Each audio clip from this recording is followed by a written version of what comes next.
The sanctity of this place has been fouled. Reporting. I finished scouting out the area and... You pig! What? I haven't even said anything to you yet. Yeah, but you were thinking it.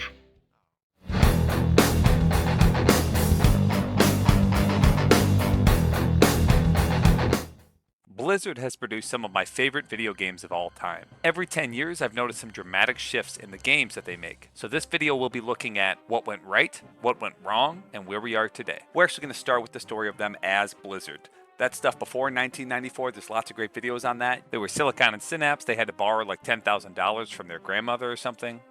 But everything changed with Orcs and Humans. If only these worthless humans could fight as well as they die.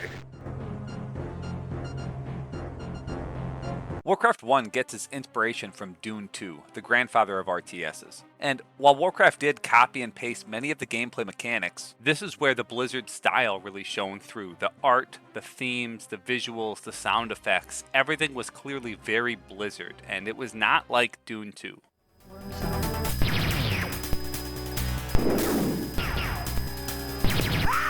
Enemy unit destroyed. Now compare that to Warcraft Orcs and Humans. The war chief feels that you are capable of it.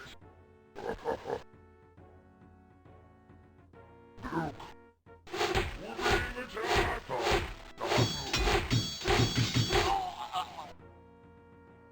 Your command, Master Luke. In fact, calling this game a copy and paste of Dune 2 is like calling every Souls-like a copy and paste of Dark Souls. They really just copied the genre, but the actual game itself shares very little with Dune 2. It also introduced the ability to select more than a single unit, and the gameplay improvements were pretty vast. Even if you still at the time could not right-click to move your units, there was a bit more depth and control for players in Warcraft Orcs and Humans. With all that said, Warcraft 1 Orcs and Humans sold 100,000 units within its first year. This was a big success, and a sequel was clearly coming, and that leads us to Warcraft 2, The Tides of Darkness.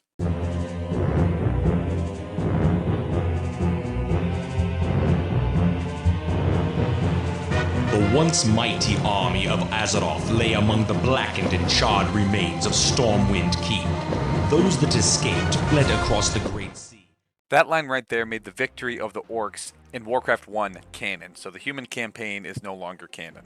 Now, this game only came 1 year later. On a personal level, it is actually my least favorite of the first 7 Blizzard games because I don't like the gameplay style, but it is undeniably a huge step up in many ways. The graphics are better, the elves and dwarves join the humans, there's other races that join the orcish hordes, there's more units, air units, naval units, a new resource, oil. There's more hero units, there's more campaigns, the gameplay is faster, the pathing of the AI is 10 times better, even if it's still a little rough. You can select 9 units at a time instead of 4, and most importantly, you can right-click to move. You no longer have to hit M and then click to move, or H and then click to harvest gold from a gold mine, or wood from a lumber, or lumber from wood. The basic damage calculations and stats of units are incredibly similar. It's got basic damage, piercing damage, and armor is just a flat reduction. Every upgrade gives +2. None of this was really improved upon. However, casters now have way more unlockable spells. There's way more different types of units. Due to air units, the main casters having 6 spells. There's ships. There's even ships that hide underwater, so they're invisible. There's flying units. There's just a lot more going on, but the basic gameplay underneath is still the same. The reason I don't really like this game is because, one, the campaign is actually incredibly difficult, and that difficulty just turns into tedium. And micro is just way too valuable. If you dodge, you can take 0 damage from a fireball or a death coil or a catapult attack or a battleship shot. But if you don't dodge, you might just one-shot your troop.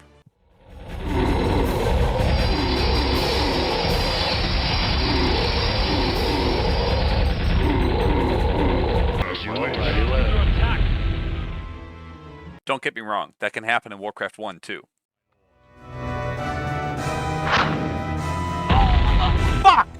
Yes, my lord. Oh, I know exactly what map this is. We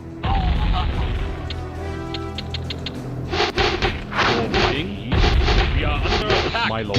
Yes, my lord. Your bidding. Wow, just like that. 2 shots, my whole army's dead. This doesn't actually bother me in Warcraft 1 because catapults are so slow moving, so expensive, and so weak in other ways that they're just useful to counter turtles, or if you set someone up in an ambush, they give you a big advantage. But in Warcraft 2, well, so 3 Death Knights against someone not paying attention could wipe out an entire army, versus a skilled player might take 0 damage, which is just too big of a difference between good and bad micro, in my opinion. Now, that's not really the focus of the video, but I want to talk about the mechanics within each game as we get to them. The Dark Portal, the expansion to Warcraft 2, didn't change much of any of the gameplay either, but it added a bunch of new missions. It really fleshed out the story more. There were tons of characters added. Now the heroes aren't just copy-paste of their basic normal units. We have Khadgar, we have Deathwing, Uther Lightbringer, Grom Hellscream, Ilaria. Baremu. What ho? Sire, sire, I need orders. Yes, master. Tell me what to do! Time to die! Yes? Yeah, I'm on it. Yep, I'm on it. Chop, chop, chop. Yes? Yeah. At once, my master. We'll see all these characters later in Warcraft 3 or World of Warcraft, but it's nice to see them in this form. Most importantly though, Warcraft 2 kept the same aesthetic or the same vibe and feeling from Warcraft 1. There's still the vibe of death, of war, of brutality. The desire for power over all else. Victory comes first. Both humans and orcs are willing to assassinate, steal, slaughter peasant uprisings, blow up innocents with huge fireballs, whatever it takes. This is a dark take on Lord of the Rings. And not in the way that Game of Thrones does, where it zooms in on innocent people, but it actually just zooms out and only focuses on the brutality of the war. The characters are stern and fierce. The story is grim and savage. Neither of these first two Blizzard games have much of a narrative beyond death, destruction, and of course, war. Let's listen to the old designers talk about their thought process in making these characters. It was definitely not doink. Most of its ideas were just this kind of amalgamation of the different designers and people working on it at the time. It was pretty classic stuff, pretty classic fantasy stuff. So we were making characters, orcs and humans and all this sort of thing, but they just looked kind of small and realistic and kind of doink. That was our attempt at doing something that was a little bit more fun and fast and fantasy, but not boring medieval fantasy with little doinky swords and guys with little chainmail hoods. Nah, we had cool stuff like orcs with horns coming out of the sides of their helmet and all kinds of teeth and dwarves and all that. Seriously, you can look at some of this concept art and playing these games, Warcraft 1 and Warcraft 2, after reading the manual and seeing this art, it was the most incredible thing ever. In fact, let's look at the concept art of the demon, and that's going to lead us into our next game. Fresh meat. Diablo I came out New Year's Eve of 1996, so basically 1997, and it was developed by Condor Games, which turned into Blizzard North. It pretty much created the action RPG genre as we know it today. There were games like Gauntlet before it that had similar mechanics, but they had never really taken a turn-based RPG and converted it into this real-time combat system quite like this. Most of my background footage that you'll see in this video will be from a mod called Beelzebub because it's a lot more fun. It's just an updated version of the game, but it does keep the same spirit, the same tone, the same aesthetic, and the general gameplay mechanics.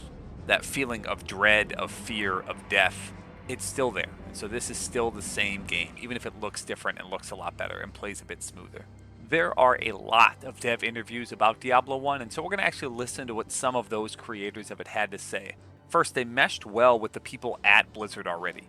And you can tell that this was gamers meet gamers. This was not the business or the suits were not involved here. This was the dorks, the nerds, the awesome people. I think that a lot of people, especially a lot of people in publishing at that time, weren't necessarily gamers. A lot of them were just businessmen who had learned that this genre isn't selling anymore. I don't care what kind of game you're pitching me. And so getting to pitch the game to people that were actually gamers, that were publishers in Blizzard, was a kind of breath of fresh air, and they understood the vision and ultimately led to us doing a deal with them. According to David Brevik, one of the co-creators of Diablo 1, they saw Blizzard make Warcraft 1. They met these people at a convention, and they saw people that they wanted to work with. They saw people with a similar vision.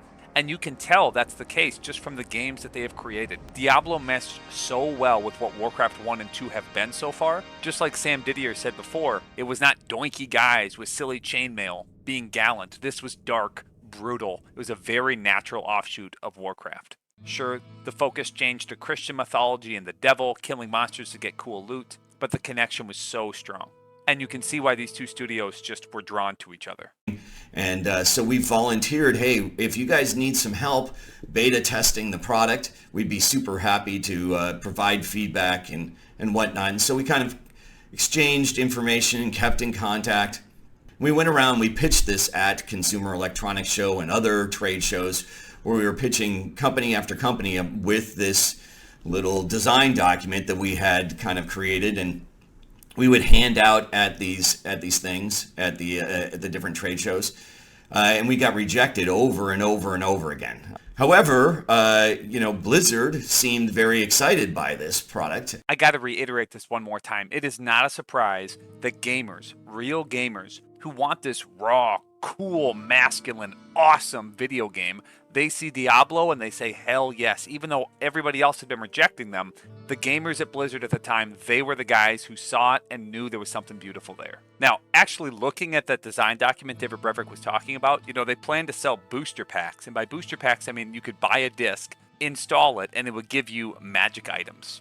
Maybe 8 common items, a trap, a new hallway type, a rare item, and it'd be like $5. It was absolutely scandalous, and it was going to have permadeath. I'm very glad they knew how to rein in David Brevik. I love David Brevik, tons of respect for him, but clearly he's got a ton of goofy ideas that weren't very good, and I think combined with Blizzard, they were able to make something magical. But he clearly was the visionary trying to push things for Diablo. That was his vision, and I think when you mix a creative with somebody willing to hold them back and help mold something, that's how Diablo was created. Originally, Diablo was going to be a turn-based game. We all got together, the entire Blizzard North got together in the kitchen and had a vote. We all voted, and I was heavily outweighed. There were, a few, 3 or 4 of us kind of didn't want to change it, but it was 15 of them did want to change it or whatever. So reluctantly, I said, okay, yeah, we can do this. We can give it a try. I think this is dumb. I remember it just like it was yesterday. I was working on it, and I was kind of the warrior. I had this club in my hand. There was a skeleton on the screen, and I kind of clicked on the skeleton. My character walked over and swung and smacked the skeleton apart. And I was like, oh my God, this is amazing. That felt so good. That was really, this is way better. We'll talk a lot more about Blizzard North and what happened to Condor when we get to Diablo 2, because there's a lot of interesting stuff there. But Diablo 1 kind of brought the two together and laid the foundation for what was to come. Blizzard just got way darker, and it was still brutal, it was still raw, still really cool, still full of nerds. Alright, and this isn't really important to my overall points about where Blizzard was or where it is now, but I do find it funny that David Brevik found some inspiration for Diablo 1 from this arcade game, Primal Rage, and it has a big monkey in it named Blizzard, and a giant T-Rex named Diablo. Okay, enough yapping. On to StarCraft.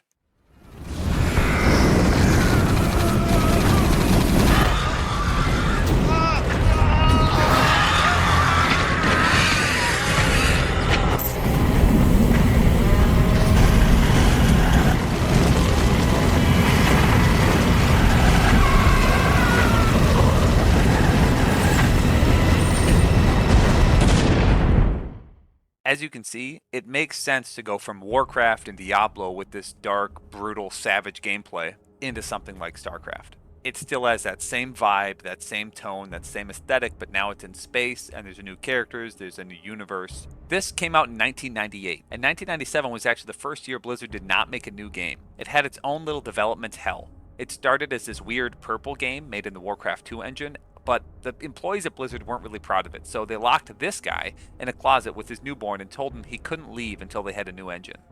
I said, all right, give me a couple weeks, a month, something like that. I'll do a whole new engine. Just lock me in a dark room. When I come out of the dark room, I'll have a new engine, and you can use that, make StarCraft. So that's what I did. My wife slept on the couch while I laid my son, 3 days old, on a towel on my desk next to my keyboard. I'm sitting there, here, have a bottle, just keep on working. And that was, that was family time at Blizzard in the early days. That's how I dealt with family and crunch. It was just a really important project, something we could be proud of. They might have even made the baby work too, but I don't have any proof for that. On to the specifics of the game. This is the first time Blizzard made an RTS that had 3 fully distinct campaigns that go in chronological order, rather than being mirrored versions of each other. It's not an Orc campaign and a human campaign, and they're pretty much the same thing. There's a Terran campaign that leads into a Zerg campaign that leads into a Protoss campaign, and then Brood War adds 3 more on top of that. The pathing, gameplay, design, it was far cleaner and led to the possibility of a quality competitive game. StarCraft became the unofficial sport of South Korea. I have never heard the term APM or actions per minute outside of StarCraft. Seriously, check these people out.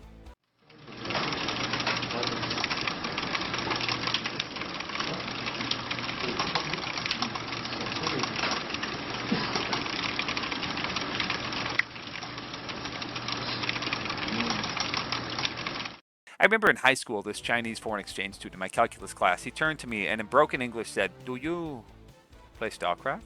And we immediately became best friends. Starcraft wasn't just fun because of the competitive scene. It was badass. It was cool. There was clearly some inspiration from the movie Alien, from Stormship Troopers, probably Warhammer. Some of the devs said they thought of the balance ideas from Magic the Gathering, where you have different colors, just like different races with different strengths and weaknesses. And while the pathing and the pacing wasn't as good as StarCraft 2, from what had come before, it really raised the bar. And, this should be the part where I talk about BattleNet. It was introduced with Diablo 1, but it really came into full swing with StarCraft. It was this online play that led to its massive popularity and success. Without it, it wouldn't have become the national sport of Korea. Esports would have taken longer to take off. You need the internet. You needed BattleNet to come around at some point, but Blizzard did a great job capitalizing on it with StarCraft and BattleNet. Now, I've never personally been that great at StarCraft. I'm too slow, methodical, but it is fun getting a little bit better each time you play. But the map editor here was really 1,000 step-ups from what came in Warcraft 2. Where Warcraft 2 you could sort of make like a custom map, kinda. StarCraft added triggers where you could have an event where you move a unit somewhere and it causes an event to happen, like a unit dying or upgrading, and your creativity was the limit. Some of these games that came out were really crazy, and we're going to talk more about those when we get to Warcraft 3, because that's when those got really cool.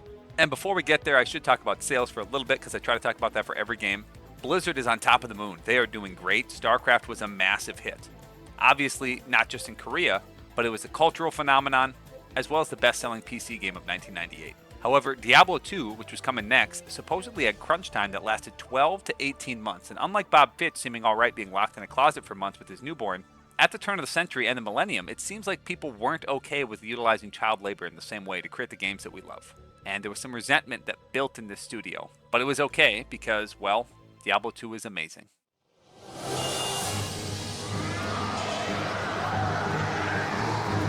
No, don't do it!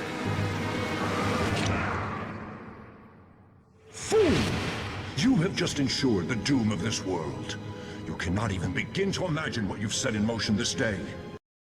While Diablo I is a classic and an incredible game with the atmosphere and the music, when I play Diablo I today, I use the Beelzebub mod.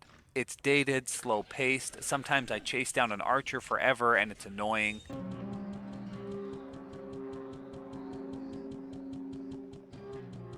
Every character walks the same speed. A level 1 fighter really does what a level 20 fighter does. They walk forward and click on enemies. Diablo 2, however, I don't need to play a mod. I've had a great time every time I've played this game. It's aged very well. The Resurrected version looks phenomenal, as well as playing great. It's just a remaster. It's the same game. It's a very similar game. It had very minimal changes, far less than the Oblivion remaster. And when this game was originally released, it changed action RPGs forever. There were other games that tried to mimic it, in the same way that WoW will always have clones. This genre's, they were pretty much Diablo clones. And until Path of Exile released, Diablo 2 kind of sat on the throne as the best one. And even still, I prefer Diablo 2 to Path of Exile, but at least there's some competition. Okay, but back to Blizzard. Compared to Diablo 1, it now has 5 classes instead of 3. The expansion increased that to 7. There's not just one town, but it's split into 4 or now 5 acts with the expansion. And it really feels like 4 to 5 times the size of the original Diablo game. You now have a stash in town, you can run.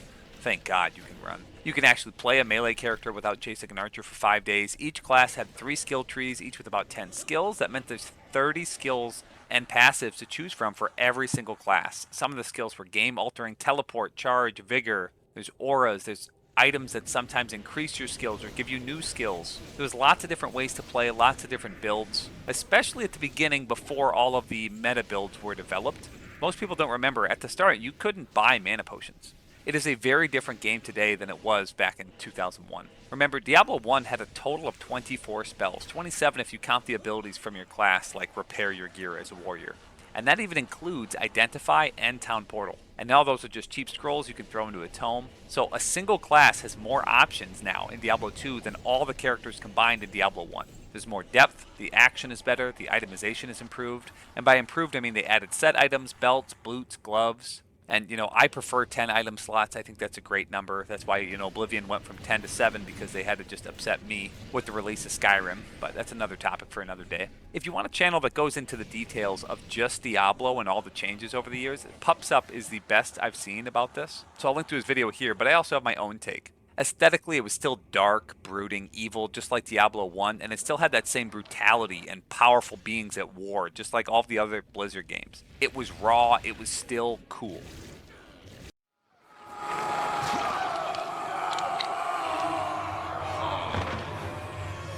Now, my young brother, the time has come to assume your true form.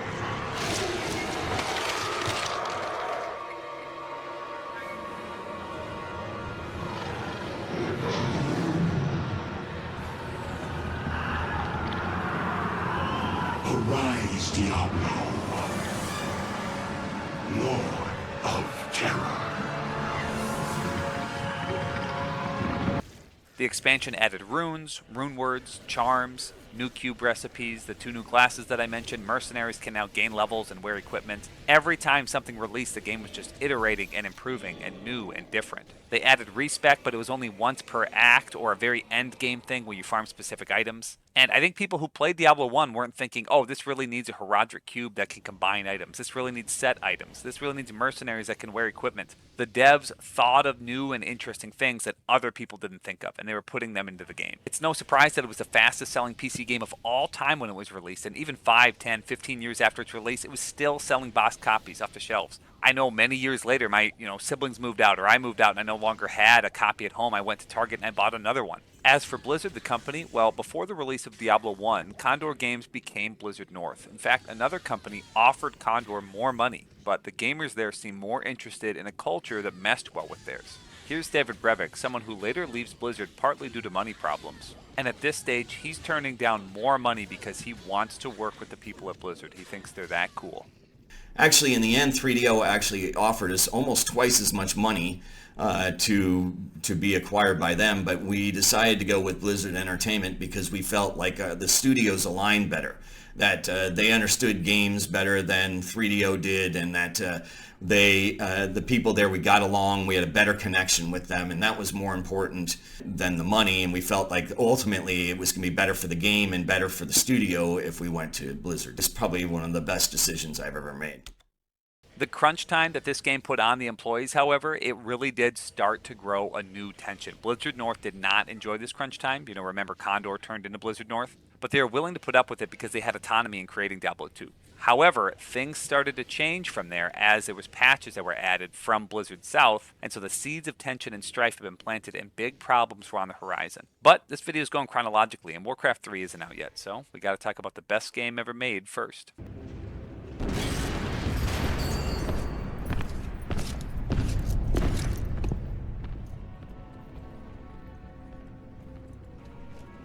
My son, you no longer need to sacrifice for your people. You no longer need to bear the weight of your crown. I've taken care of everything.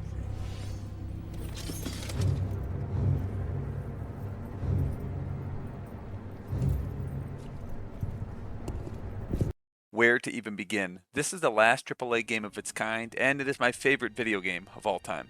It's an RTS like Starcraft, but now instead of 3 factions, we have 4: Orcs, Humans, Night Elves, and Undead Scourge. And each faction now comes with 3 heroes that you can choose from. There's a campaign for each faction, a bonus prologue, 3 more campaigns with the expansion, and a bonus campaign that follows Rexxar helping Thrall found Orgrimmar, and defeating Jaina Proudmoore's father, the Admiral. If you've ever played World of Warcraft, you know the characters I'm talking about, because this game lays the foundation for what World of Warcraft is, and that extra Rexxar campaign really sets it up. That's basically 9 lengthy campaigns that are all awesome. Honestly, Rexxar's campaign at the end is the least known one. You really should do the Founding of Durotar. If you've never done it before, it's awesome. Go do it right now. I think the price tag for Warcraft 3 is reasonable just for this campaign. I know the Reforged is deeply hated, whatever. I thought it was kind of dumb too, but the game itself is so good that if you've never played Warcraft 3, it's worth it. Just buy either the old one or the new one, whatever's easier for you to buy, get it. The basic gameplay saw massive improvements from Warcraft 2 or even Starcraft. The armor system was greatly expanded on instead of just having like explosive and concussive, which do less damage to certain enemies, otherwise normal. There's now all these different attack types, all these different armor types. There's dozens of heroes, tons of new spells. items that heroes can use, whether it's consumables or permanent buffs. Tons of units, way more variety than any of the other games before, way more depth than any RTS I've ever played. It's not as clean and smooth as StarCraft 2, but it still runs really well, and I think the systems within Warcraft 3 are way more interesting and more fun to me. And not to mention, StarCraft 2 is coming, almost 10 years later. I kind of skipped over some of the gameplay changes, but it's not just heroes and creep. There's a new upkeep system that's controversial, but I think interesting. The casters were given auto-cast options, so it made sense to actually use priests and skeletons and not to have insane micro skills. A few things still do friendly fire damage, but most things don't now. And the game was way slower paced. In StarCraft, a Marine killed a Zergling in 6 shots. An Archon killed a battlecruiser in about 14 to 15 hits, depending on upgrades. I was checking out how long it would take certain units to kill themselves when attacking, and Grunts would take over 38 hits to kill themselves with no healing. An unupgraded Tauren could take 47 hits to kill another unupgraded Tauren. Contrast that with Warcraft 1, Demons could one-shot Grunts and Archers, and two-shot Knights because they did 65 damage. A Footman fighting a Grunt, they'd kill each other at somewhere between 8 to 12 hits, depending on, their damage roll. Yes, my lord. Yes, my lord. Your bidding, my lord. Yes. We are under attack. Yes, command. Yes, yes. Yes. Yes, my lord. Yes, my lord. Yes. Yes, my lord. Your command. Yes, my lord. Yes. Things just have way more health, they have more armor, there's way more healing, things die slower. It's a different, slower paced game. There's a lot more strategy to it. The campaign introduces famous characters like Arthas, Jaina, Uther, Thrall, Illidan, Grom Hellscream, Cairn, and way more. Again, if you've ever played World of Warcraft, you've heard of these characters. All the way up through Wrath of the Lich King, it's pretty much all Warcraft 3 characters. The cinematics were a decade ahead of their time. In between each act were highly produced cinematics. We watch Arthas kill his father, but there's one of those for each part of the game. The characters are badass, they are cool, they are fun, they're so awesome to see, and I love the voice acting. It's so good. Well, most of it. Please, you're my only hope. A group of gnolls kidnapped my little Timmy and took him to their hideout in the forest. Could you find him and bring him home? Help! Help me, please! I'm trapped in the cage! One of my favorite things about Warcraft 3, they don't just tell you that Illidan needs to get the Skull of Gul'dan because he wants to stop the demons. In this mission, A Destiny of Flame and Sorrow, you start out flanked by demons and Satyr. And it's actually pretty stressful. Your gold mine might run out, you will struggle to hold your expansions, and have to play relatively defensively. You feel the same desperation Illidan feels. And you feel that same desire for power. When you push through, you get the skull, it feels great. You've sated his hunger for power, for magic. And you've never had a control of a hero that's as powerful as Illidan is in that moment. Arthas with Frostmourne is awesome too. He could practically solo the last mission. But Illidan as a demon was something different. The tides of battle shift, you're no longer flanked, and you get this really powerful hero. You're able to kill some of the most powerful demons in the game. This footage in the back is actually from a YouTube video because I just beat this mission like a month ago and I didn't want to redo it just to record footage. But this person took over 40 minutes to get to this point, so they played incredibly defensively. But now that they got the Skull of Gul'dan, they'll just breeze through it because the rest, you have a powerful demon, you've sated your lust for power. The campaign is just a great, phenomenal experience. The writing by itself, if it was a book, would be mediocre, but combined with the game itself, it's phenomenal. And I know I was trash-talking some of the voice acting, but beyond the first few missions, most of the cutscenes are very high quality, and it's a very interesting story. Glad you could make it, Uther. Watch your tone with me, boy. You may be the prince, but I'm still your superior as a paladin. Damn it, Uther. As your future king, I order you to purge this city. You are not my king yet, boy. Nor would I obey that command even if you were. Then I must consider this an act of treason. Leave it be, Arthas. Forget this business and lead your men home. Damn the men! Nothing shall prevent me from having my revenge, old friend. Not even you. I will give anything or pay any price. If only you will help me save my people.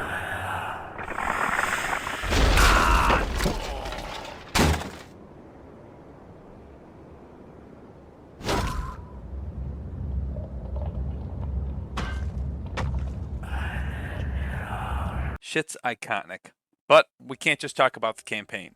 Outside of just the sheer amount of single-player content that's great, the multiplayer content was what brought Warcraft 3 to another level. The ladder and normal maps honestly weren't better than StarCraft. I would say StarCraft did it better. Just a regular game, StarCraft wins. But the map editor was improved so much.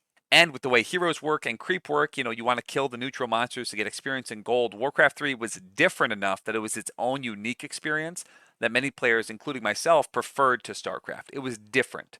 It wasn't just another iteration of StarCraft, it was a totally different experience. But back to the map editor. This map editor, it allowed for games like Defense of the Ancients or Dota to be created. Let's get it on. If you didn't know, Dota 2 right now is like the second most popular game on Steam. League of Legends is still a massively popular game. And there were many other games, Angel Arena, Hero Line Wars, Winter Mall Tower Defense, Element Tower Defense, Tower Wars, and many, many more. Seriously, I know I'm just glazing Warcraft 3, but this is what I think was the peak of Blizzard. World of Warcraft is something different too, we'll get there in a minute. But Warcraft 3, the campaign is where their single-player writing peaked. So this one game started World of Warcraft, which is a cultural milestone, and it started Dota, which is its own cultural milestone, its own genre, and that's just from a custom map. I don't know of any other game that's wildly loved for a single-player campaign while simultaneously creating popular new genres like MOBAs that last for decades. The sales were actually not as good as Diablo II. Still great, still awesome, and it led into World of Warcraft, which basically just gave Blizzard infinite money, which exacerbated some of the problems that were started with Diablo II. But we'll get into those right after we save the world of Warcraft.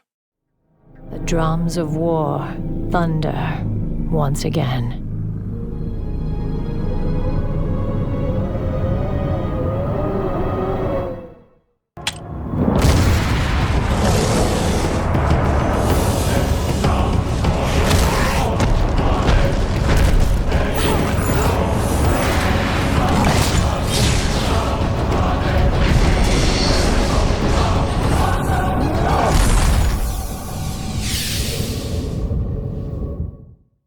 World of Warcraft is essentially the culmination of this era for Blizzard, and it also marked the end of that era. Instead of releasing a new game every year or two with large game-changing expansions in between, right after this we got 6 years of nothing other than WoW expansions. The reason for this is because WoW was so incredible that it changed the entire industry. For the sake of time, and I want to talk about other games more, I'm not going to spend too much time talking about WoW. It took EverQuest and made it more fun, polished, and casual. And it used the lore and the universe that had been built up from the 3 previous Warcraft games.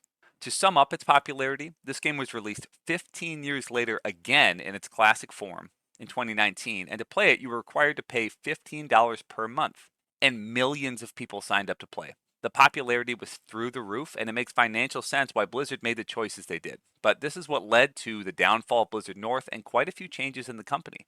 The success from WoW was like nothing else in the PC gaming industry. Not only did it have a monthly subscription, but you couldn't play it on consoles, it required an internet connection.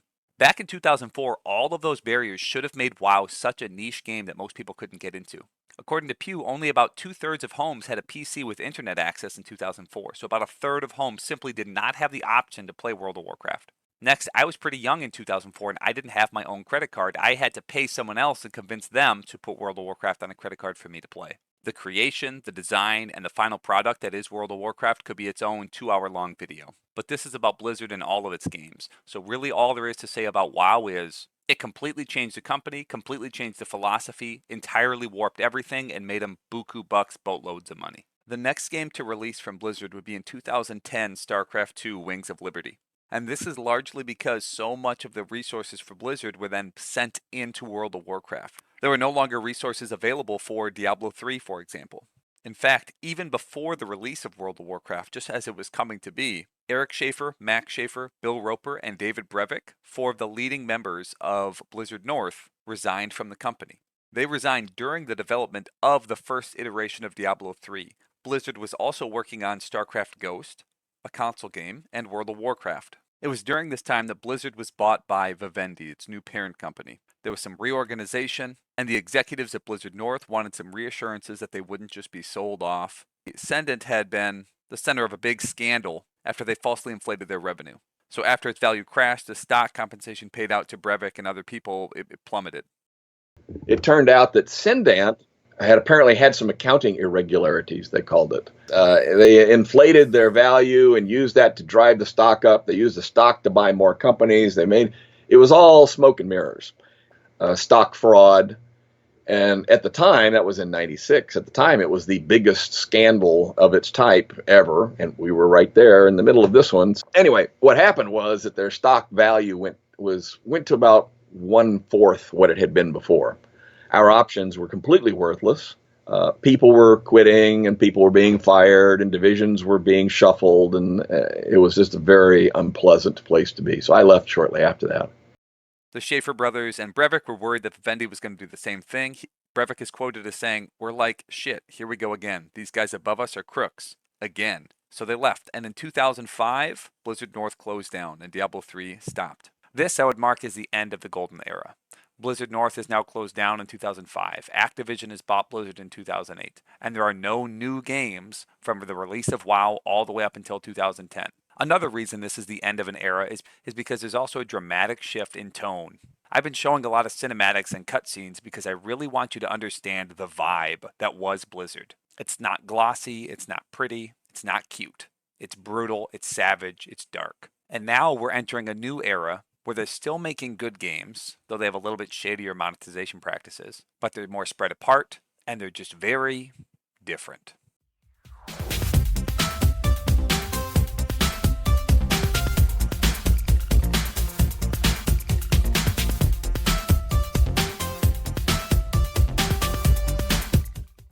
And in 2010, we finally get our next Blizzard game. Hell, it's about time. Faster, cleaner, more responsive, better balance. StarCraft 2 iterated on StarCraft 1 and simply improved it in tons of small ways. Pathing, pacing, the control of units, AI, it's all dramatically improved. The gameplay was smoother and everything seemed to just make sense. But it was 12 years after StarCraft 1. And I would argue at this point the golden era of Blizzard is over. It took way too long to come out with a game that didn't really change StarCraft much other than modernizing it. It's almost like a really, really good remaster or remake of StarCraft 1. And honestly, StarCraft 2, I think, did a very good job. It is a faithful sequel. It just took too long, and it's still the most current game. StarCraft 2 is now 15 years old, and with most PvP games, after a certain amount of time, you're expected to know everything about a game. Average players are way better now than the average player was 10 years ago. A long time ago, I remember I was okay at League of Legends or StarCraft 2. I wasn't amazing, but I do remember getting to Diamond in 2v2s. And if I tried to play now, I would be shocked if I even made it to Silver, because the players are just that much better. I think StarCraft 2 is a great game, though it also didn't really iterate on Warcraft 3 at all. The heroes and those systems exist somewhat in the campaigns, but not really in the ladder play or the competitive play. It also was the first time they had multiple expansions that you had to purchase throughout the life of the game. There was Heart of the Swarm and Legacy of the Void. And I think without StarCraft 3 ever being on the horizon, the reason to play StarCraft 2 is going to slowly fade, and it's already faded for me. I don't think Blizzard has the ability to iterate or improve upon what StarCraft 2 was or is right now, so I think slowly this is just going to fade away into memory. By the final expansion, Legacy of the Void, something began to feel different. Even though I still thought about the game constantly, it was getting harder to find matches with my friends, and they slowly stopped logging in. If you'd lost a fight, you were going to take the blame. That tension had always existed in RTS games, but without friends next to me, it hit harder. And honestly, it stopped the game from feeling fun. With that said, I have tons of respect for StarCraft 2, especially the custom maps. They actually took what Warcraft 3 did and they made it better. However, now Blizzard decided they get to own everything that people has created, so we won't actually get another Dota like we did with Warcraft 3. But the map editor is really, really good, and if you are looking for some fun mini-games, StarCraft 2 is actually the best place to find them, in my opinion. This is like Roblox for adults. It's a great place, and I think they did a really good job with this. They deserve credit for that. So unlike before, where I think Blizzard was just on a high horse of releasing the best of the best again and again and again every year, this era I'm going to call the Silver era, because now it's kind of a mixed bag. Yes, it's a good game. I would say StarCraft 2 is a great game, but it took so long, and it's still the most current. It's just kind of them fizzling away, not being quite as good as they were. And the next game, well, let's just say Diablo III is going to be a lot more negative.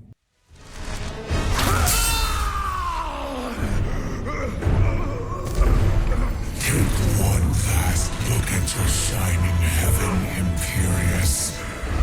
For soon, nothing of it shall remain.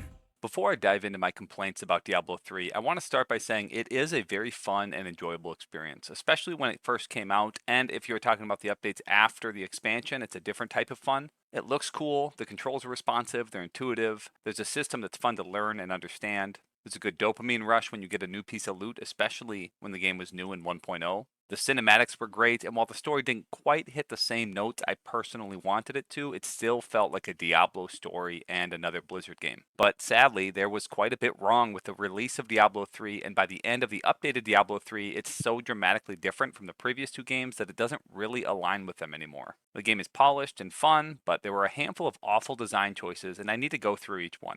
First, I largely blame Jay Wilson for the problems of Diablo 3 at launch, but the culture of Blizzard after the merger with Activision, Bobby Kotick, that goblin taking over, Wyatt Chang trying to fix player behavior, and others with a similar attitude contributed to decisions that in hindsight clearly did not work out. Leonard Boyarsky, he was the lead in world design, and he did a great job in my opinion. Even if I personally wasn't a fan of the coloring shift, the colors were reminiscent of World of Warcraft, with bright loot on the ground, flashy abilities, big shoulder pads. It kind of felt like WoW instead of Diablo, but overall it was done really well and it looked really cool. Well, except Whimsyshire.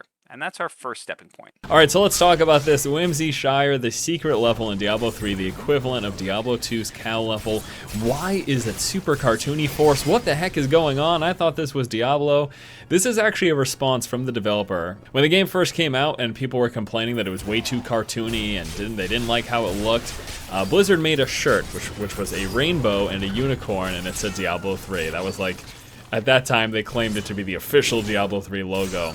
Honestly, I don't hate Whimsyshire. I get it. But the fact is that it is a response to fan criticism. So you have diehard fans who are disappointed with the change in art direction. So you decide to lean in and ramp it up to 11. You know, the secret cow level in Diablo 2 was an Easter egg because the fans thought there was one in Diablo 1. There was a whole bunch of fan theories about it, and so the devs were like, you know what, let's actually put a secret cow level in the second one because we're trying to give the fans what they want.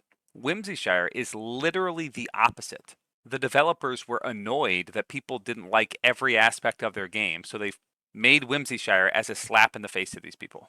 That YouTube video by Forrest, he thinks it was done in good fun, but honestly, I don't buy that. These same people responded to David Brevik criticizing Diablo 3 with a public post of "fuck that loser," because the criticism makes them angry and bitter. One commenter said, "I wish I could like this comment twice. This is not in good fun. This is a way to say, fuck you losers, I made this game. And if we want to have sparkly unicorns and rainbows, there's nothing you can do about it." They have a rare spawn named Princess Lillian.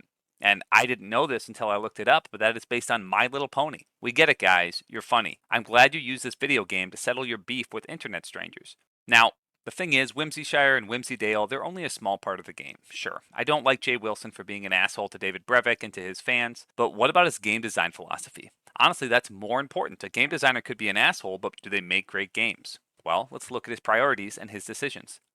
And this is something that we always kind of had a pipe dream. I think this might be the first skill system that we've ever done where the player's first instinct is not going to be to go to a website and find out what their build is. The next few things we're going to talk about are centered around this idea. Wyatt Chang and Jay Wilson were really concerned about player behavior. Jay Wilson did not want people to go to a third-party guide to look up a build for their players. Jay Wilson didn't want people to go to third-party websites like D2JSP to buy items, so they introduced a real money auction house. Wyatt Chang didn't want people to make too tanky of builds and skip mobs, so he added in rage timers. He explained this, that he didn't want people to go to a website after explaining why he removed skill points and attributes, so that was his reasoning for doing that. Well, and that he thought what came before, Diablo II, was a shitty customization system. The main reason we didn't do attribute point spending was that as a customization system, it was not a very good customization system.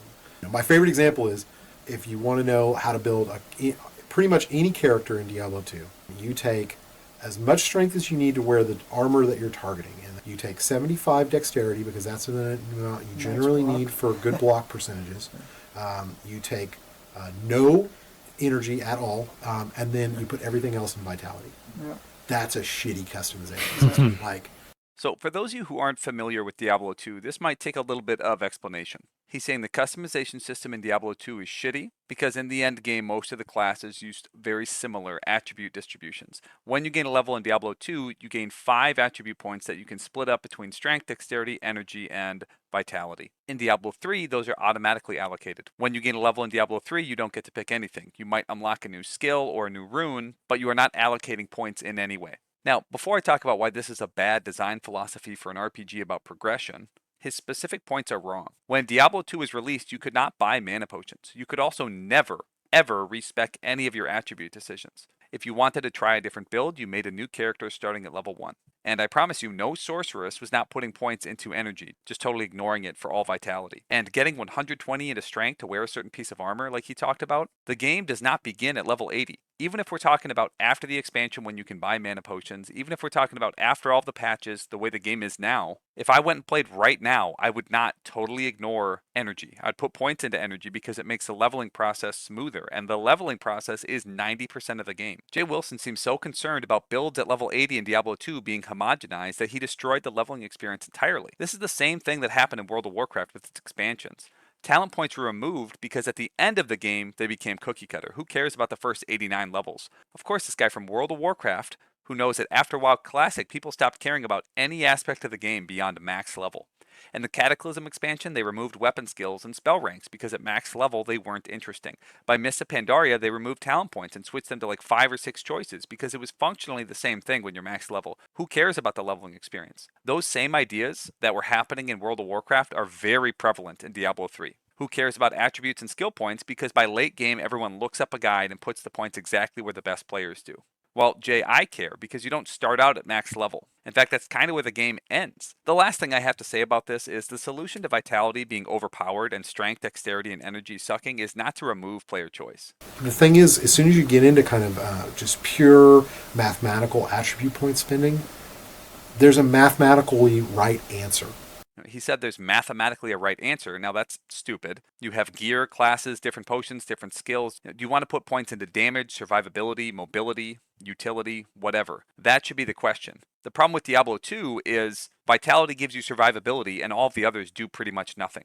Late game. Early game, they're worthwhile, but strength gives you a additive 1% damage bonus. We actually have to do a little bit of a deep dive into the Diablo 2 damage calculation to make sure we know what we're talking about here. It's time to bust out the spreadsheet. So the way physical damage was calculated in Diablo 2 is it starts from layers. It starts with your base weapon damage. So let's say I'm using this sword, a Hydra Edge. This is kind of a late game sword, not crazy late game, with the Fury Rune Word. Its base damage is 28 to 68. If it was ethereal, you would do the next step. You would times both of those numbers by 1.5. The Fury Rune Word adds 209% enhanced damage on your weapon. Strength falls into this category, enhanced damage off your weapon. Now, you could be using the Fortitude chest piece, which adds 300% enhanced damage. That would go into this category. If you have Sword Mastery at max level and Frenzy at max level with +5 to all skills, well, that's 148% from the Sword Mastery, 378% from the Frenzy. Maybe you have a Paladin aura. An ally with you would add another 237. So this category with this build, before I've counted Strength, with no Paladin aura, I'm already at 826. So I could add 100 Strength, and that's 926% increased damage. So we would start at the 28. We would add the 209% bonus damage, which would bump us up to 86.52. It would then round down to 86.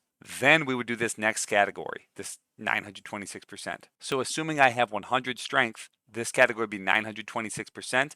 I'd be doing 882 damage. I could put a bunch more attributes into strength, get it up to 300, and that would increase my damage a little bit, but 882 to 1054, the damage is not that dramatic, and that's a full 40 levels of pure attributes dumped into strength. So the problem is not that strength is part of a bad customization system, it's just that the game does not calculate it very well. Instead of choosing between damage or vitality, which is survivability, you get damage from your gear and you need to do survivability from your attribute. It's just way better. It's because of the way the system was developed. It's not perfect, but instead of iterating upon it and improving it, it just got scrapped.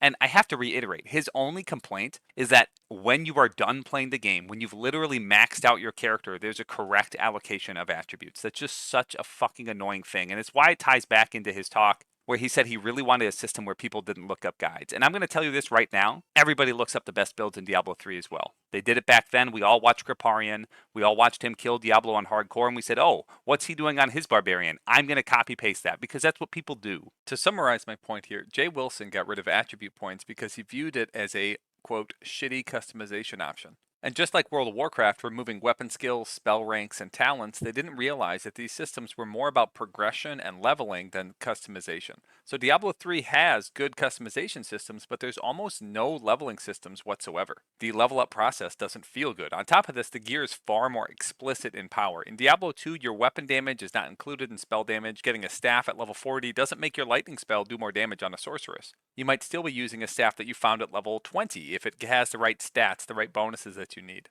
In Diablo 3, if you found a weapon that was higher level than the one you were wearing, it didn't really matter what the stats were. Damage was king, you just put on the highest item level weapons. All of this combined worked together to help itemization and leveling feel meaningless until you got to the real game, which was level 60 and the end game. And I really need to hammer this point home. Jay Wilson viewed Diablo 2 as a bad game. Every aspect of it he was trying to fix. He didn't like the first two Diablo games. We looked at the Diablo II source system, and there were a lot of things as designers that just bothered us about her. She was not reliant on items for her primary attacks or her damage. She didn't need a lot of kind of defensive abilities because she had teleport. She kind of get away from most things pretty easily. She just had a lot of control in her abilities, which helped. She moved faster than any of the other classes. So in a game all about efficiency, the one who moves fastest wins. So low reliance on items, and this made her by far the most played class in Diablo 2. Now she's really well designed too, so she's a fun class to play, and there's a lot of other reasons. But so we really looked at the sorcerers and said we don't want to repeat those problems. We want all the classes to need their items.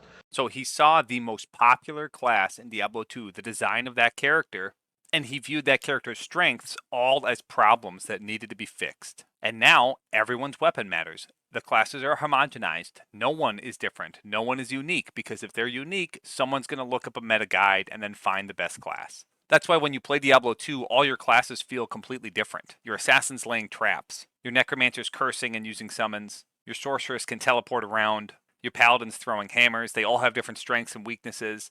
Where in Diablo 3, it's all builder, spender, builder, spender. And it's done really well. They're fun builder, spenders, and then cooldowns. But it just sucks that they took these great concepts from Diablo 2 and just said, fuck it, we don't like them anymore. Honestly, all this is my opinion. And I think it would be normal to have a different opinion. Maybe you don't like Diablo 2 and you love Diablo 3. It's different. And I can respect someone for making a completely different game. Fair enough. I was very disappointed with those system choices, but at least some people liked them and they made their own game. But the most egregious issue, by far, is the real money auction house. I think just hearing about this caused Bobby Kotick to have an orgasm. And Jay Wilson, years after release, when he was doing this talk from the YouTube video that is, of course, unlisted, he says, oops, sorry about that. It's a little late. To fully understand how egregious this auction house was, we have to first talk about difficulty. Because trade in a video game is not necessarily a bad thing, even though having zero friction can change the balance, and adding in real money is obviously a big problem. But Diablo 1 and 2 had 3 difficulties. Well, they came in Hellfire Diablo 1, but Diablo 2 had 3 difficulties: Normal, Nightmare, and Hell. They were essentially New Game Plus. After beating the game on Normal, you unlock Nightmare. You played the same game again, but it was more difficult. There's new affixes, there's changes to the game, and then you play it again on Hell difficulty. Hell difficulty was very difficult, and it required either a very knowledgeable player who's skilled, or at least a meta build, and sometimes both of those together. Later, Diablo 2 introduced some different challenges like Uber Diablo, the Pandemonium event, but the main thrust of the game was these 3 difficulties. After you'd beaten Baal on Hell difficulty, a lot of players just stopped. Maybe farmed a little bit, but the end game was kind of done. Diablo 3 started out the same way, except it was way easier. Now, obviously this is subjective because it was a long time ago and you can't really play original Diablo 3 anymore, but on normal difficulty, I vividly remember never dying. I didn't even know the game that well. I was brand new. I beat the entire thing without a single death. Nightmare wasn't much harder, and even Hell mode, which had a few difficult moments, I remember feeling this is easy. I didn't need to look up any guide. I just did it. And you might be thinking, Old Knight, the difficulty can't be that easy on Diablo 3. You say video games are too easy and then you die all the time. Well, random person who maybe watches me on stream complain about things being easy and then dying over and over again. Andrew Chambers, one of the developers, said in an interview that after watching his mother play on normal difficulty and die to zombies, he decided to reduce the difficulty. Seriously, they designed the difficulty of normal mode based on this guy's mother. Okay, not entirely, but it was taken into account when designing normal mode. And now I had beaten the game 3 times. It had been pretty grindy, and I get to the 4th difficulty, Inferno, to do it again. And at Inferno, this is the first time you've unlocked all your skills and all your runes. You're finally level 60, max level. This is where the game begins. Except the jump in difficulty was insane. But Inferno difficulty is very, very, very hard. We basically, internally, we had this super hardcore test team, and we got a lot of hardcore players at Blizzard that tested Inferno, and we got it to the point where they thought it was challenging enough, and then we doubled it. Now, this by itself wouldn't be a terrible problem. The difficulty jump is annoying, it's bad design, but it could be fun to just grind through it, to smash your head against the wall, be a gamer, and deal with it. But I've played the same game on the same character 3 times over, and now I get to the real, actual game, the meat of the game. That's kind of annoying. My personal experience, I pushed through Act 1. I hit a serious wall in Act 2. I had to use the auction house, not the real money one, but the gold auction house, grind for a while, optimize my character, look up meta builds, play for a long time, and I finally beat Act 2. And then I got to Act 3, and it was another wall, and I just didn't want to do that again. Every single one of my upgrades was already coming from the auction house. It wasn't fun. It's not a great way to gear up. There was no more progression except buying items on an auction house. It felt really stupid, really tedious, really boring, and I was done, and I quit for a few months. So I'd either had no challenge or an absurdly difficult challenge. When I come back, I decided to check out the real money auction house. I can buy a ton of gold for $1 and upgrade all of my gear. So I did it. I spent $1, and Inferno difficulty on my Barbarian became an absolute joke. I could easily beat Diablo, could have done it blindfolded. I didn't have to dodge anything. It was over. I had beaten the game for $1. What a shitty experience. If you've played the expansion, you know the experience now is very different. But they got rid of all the changes that Wai Cheng and Jay Wilson made. They added in Paragon points to make it like Diablo II where you're spending points. But it basically just became an arcade game. With greater rifts, the numbers can go up to infinity. And it's a really fun arcade game, but it's not recognizable as a Diablo game anymore. So this is the first time I was legitimately very disappointed by Blizzard. Even though I enjoyed the game, it just wasn't at all what I expected or what it could have been or what I wanted it to be. You know, I think I need to end this section because otherwise we're just talking about Diablo 3 too long. I have to end this with a clip from Jay Wilson that'll sum up all of my problems with him. The reason why I dog on this type of depth is it often hides a lack of depth. The truth is, with almost any of these item comparisons, there's almost always a right answer. You just don't have the spreadsheet to figure it out. So as a result, it kind of made the items mathy, which is not something we wanted. Like, you know, the fantasy of being an awesome barbarian and swinging an axe and killing dudes usually doesn't involve algebra. So that's something that we kind of look at and say is a bit of a fail on our part. And then a conclusion from somebody else. Here's Maractagon's conclusion about the game, and he wrote this shortly after it came out.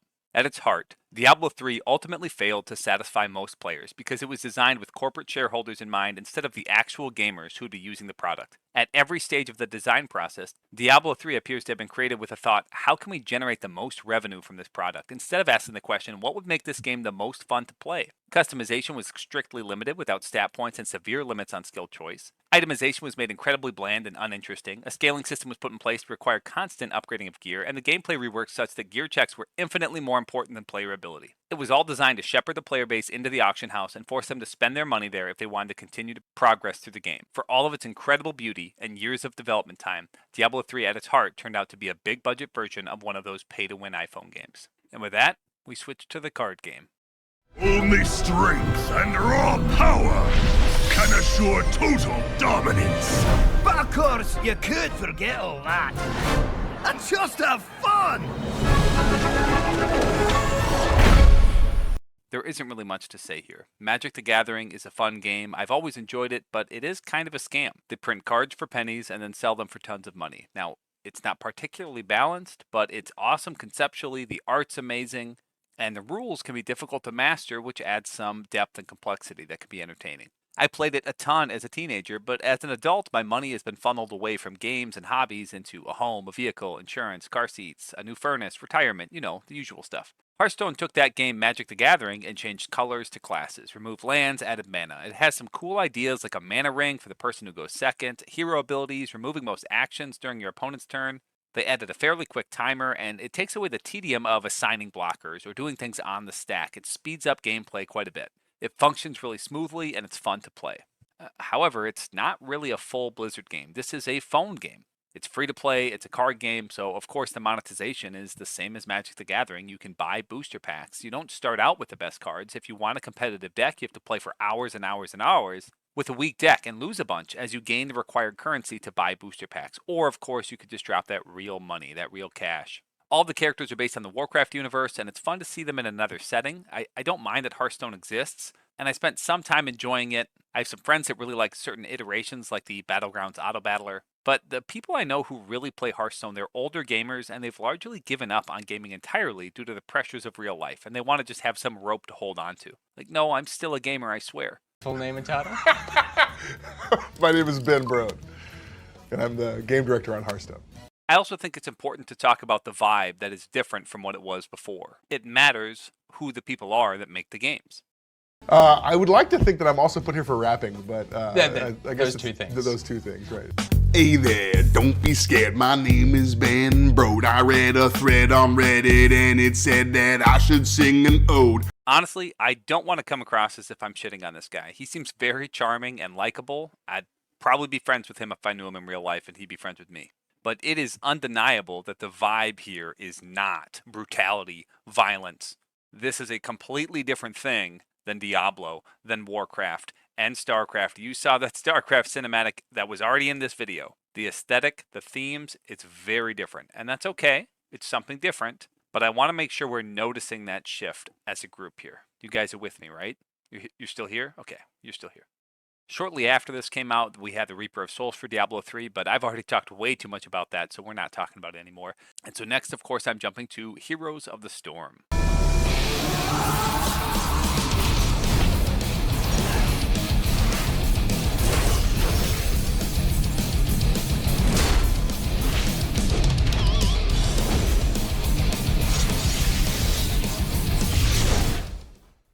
I'd be lying if I said I didn't love the ridiculous, over-the-top Dragon Ball Z, Tyrael and Kerrigan fight.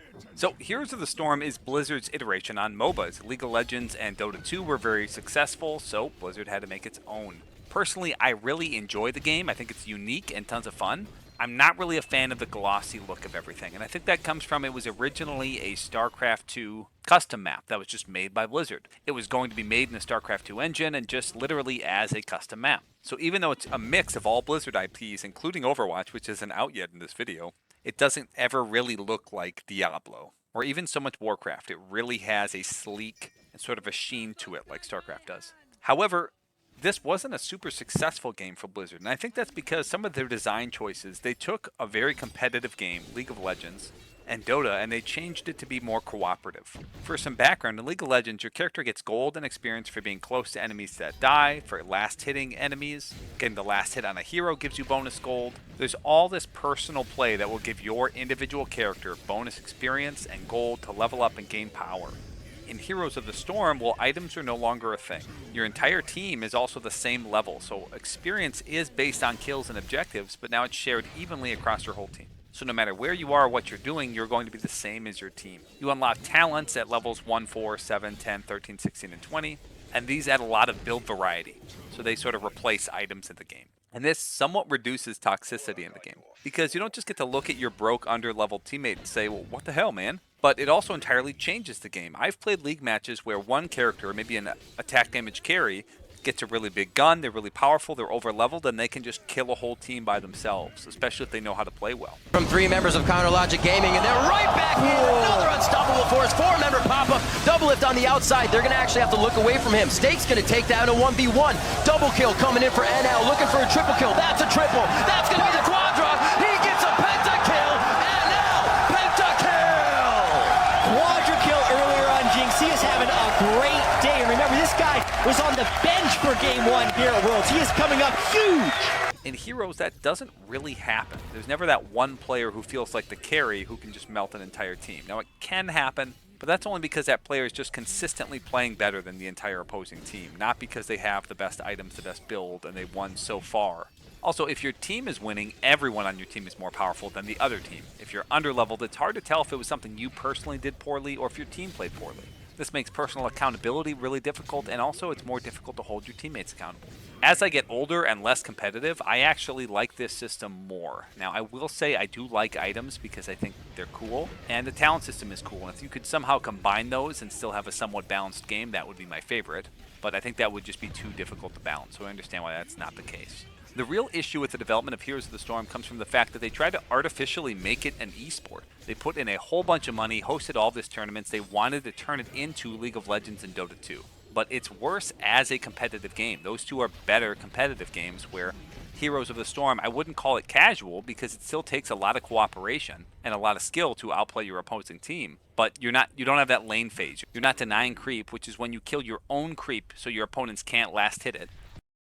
These systems are designed for different players than Dota 2 and League of Legends, and honestly, I'm one of those players. I have had more fun, take less time, and have better memories about Heroes of the Storm than I do League of Legends. The shorter matches and the design have such a heavy focus on teamwork, it's intentional, and it draws in a different crowd, which leads to a different experience. First and foremost, we had to challenge ourselves to create a game that was really fun and really easy to get into for new players, but at the same time really emphasized team gameplay and had a lot of depth on the other end. One of the first things that we knew we wanted to change with the game was match length. With an average match length of just 15 to 20 minutes, we've concentrated the gameplay down to its most fun elements and allows you to get into a match, have fun, get out, and do it all over again. And so while I think this game is great, pushing it as an esport kind of gave it a bad image, and it's sort of fading away. And ultimately, this is another PvP game, just like Hearthstone that came before it. So Diablo III came out in 2012. This is now 2015, and we've had 2 PvP games. And the next one is another multiplayer-only PvP game with no story in 2016. Yeah, Tracer! She's like, cheers, love, the cavalry's here. Pew, pew, pew.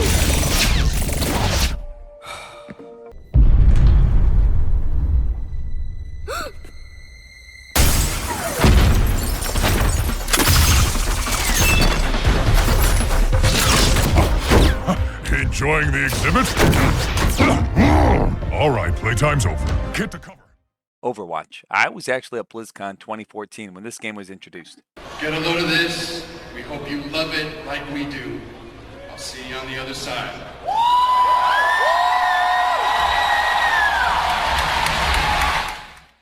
Do you know what band played at this event? Metallica. This juxtaposition perfectly encapsulates all my problems with Overwatch. Blizzard had cultivated some serious, die-hard fans like me that will get into the mosh pit, throw an elbow, make a wall of death for Metallica.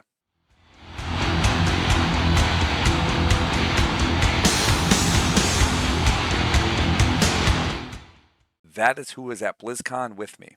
Now, of course, we weren't the only people there. But before 2010, the vast majority of Blizzard fans loved the aesthetic and the idea of Metallica. Even if you aren't literally a fan of their music, it's the raw power, the screaming, the aggression, the fast. Give me fuel, give me fire, give me that which I desire. Ooh. And Chris Metzen, he had given so much of that fuel and vigor into Blizzard. He was one of the main guys working on Overwatch. For the Horde! War is coming. And it's not going to be pretty. Unless, of course, you're playing a Blood Elf. Whatever. Blizzard had been so successful up until this point, and they were making a new IP. But I hate to say this, I think Chris Metzen just got old. He changed. Which is fine. I did too. In fact, I love watching this Overwatch trailer. But it's undeniable that Overwatch was not designed to appeal to the same person who fell in love with Warcraft 1, Warcraft 2, Diablo 1, Diablo 2. The local peasant population in a state of minor revolt. You must quell this uprising. As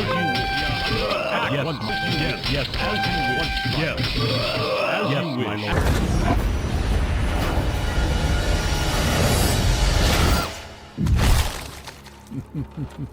Well, it seems your terms are not acceptable. You certainly would not describe it as having a similar level of ferocity as Warcraft 2. And honestly, the war that is in Overwatch, well, it is kind of pretty. And like he said, Blood Elves might be pretty in World of Warcraft, but Overwatch is proportionally far prettier. It was clearly intentionally designed to appeal to a very wide audience with a wide variety of characters. Blizzard has seen some massive shifts. The Condor guys left in 2003, Blizzard North died in 2005, and World of Warcraft had shifted so much of their resources towards an MMO. It made them insane amounts of money, but they weren't making other games at the same pace. In fact, Overwatch was originally Titan. It was going to be an MMO, something even bigger than WoW. So what, if anything, we know about this game comes from rumor and uncredited sources? We know it was an MMO. It was possibly a multiverse or multi-genre game. It was larger in scope than World of Warcraft, and a lot of Blizzard was working on it. And well, it failed. They went for the biggest game ever, and then they shut it down. As an outsider, we don't really know what happened, but all that money that they had made from their previous home runs, it was now being funneled into Titan, into World of Warcraft, and Titan failed. We were getting less games, but also the recent ones were cash hungry. Hearthstone and Heroes of the Storm were monetized in a weird way. They're free-to-play games. They are literally like phone games. Heroes of the Storm right now has loot boxes, and well, if you've played Overwatch before, I think you know about loot boxes. The stuff they throw into the game is designed to just be fluff that people will find in a loot box. So they buy more in hopes that they get the stuff they actually want. That's why games now have like stickers and weird sprays and other stuff that nobody ever actually cares about. I don't want to sound whiny about this. Companies change, people change, and it's okay that the violence and brutality went from everything a teenage boy's heart desire to, well, What are you looking at?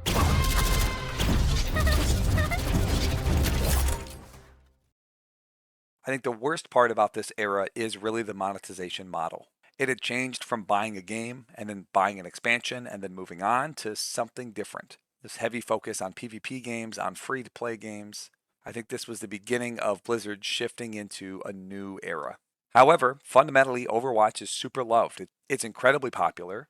And this is one of the games I can actually talk the least about my own experience. I've played it so little. In fact, when it came out, I thought it was designed for preteen girls. And I don't say that to be insulting. I just looked at the characters and thought, okay, this is for teenage girls. It's not meant for me. Yeah! That was awesome!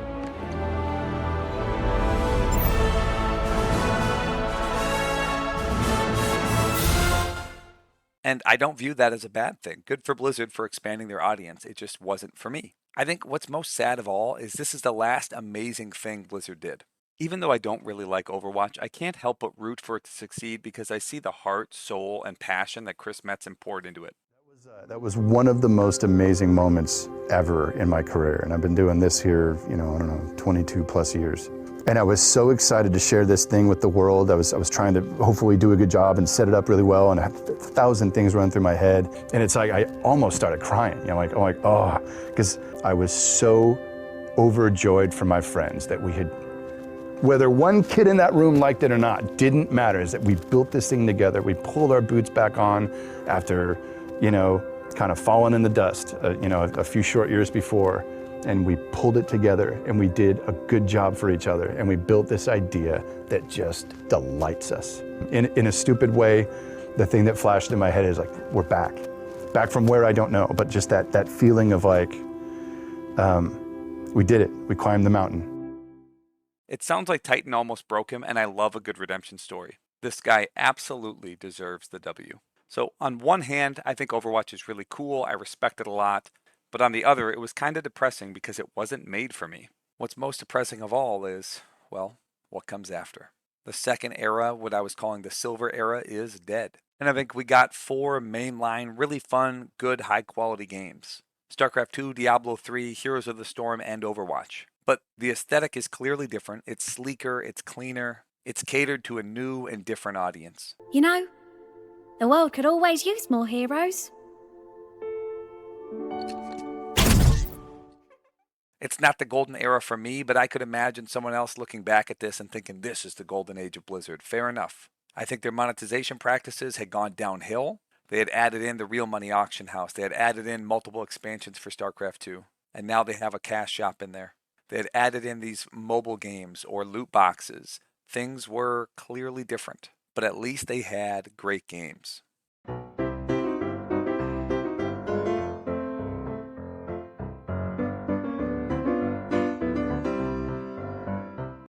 Like I said, with Overwatch coming out, I think the last amazing thing that Blizzard made has now been created. I think of each of these eras as about a decade long.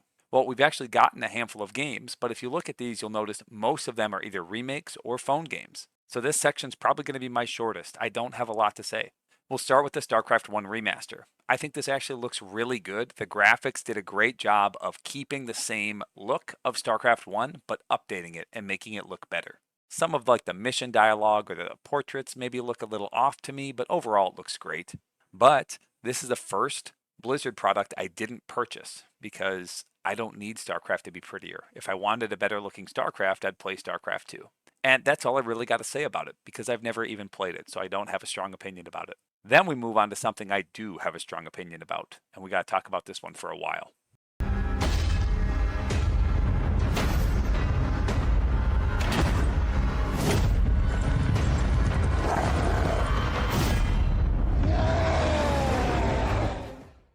Warcraft 3 Reforged. You know, I had the incredibly controversial opinion of loving Warcraft 3 Reforged, but man, did they really mess this one up. The only reason I loved it is because I love Warcraft 3 so much that it didn't really matter what I got. As long as I could play more Warcraft 3, I was happy. But let me quickly summarize what they changed.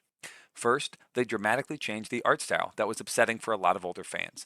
I understand where people are coming from. Some people exaggerate this point. The graphics look decent, in my opinion. I hope you guys like the style we went with. Our original idea was to go in an actually more cartoony, stylized version for Warcraft. That would have been a better idea. We did a lot of tests with characters.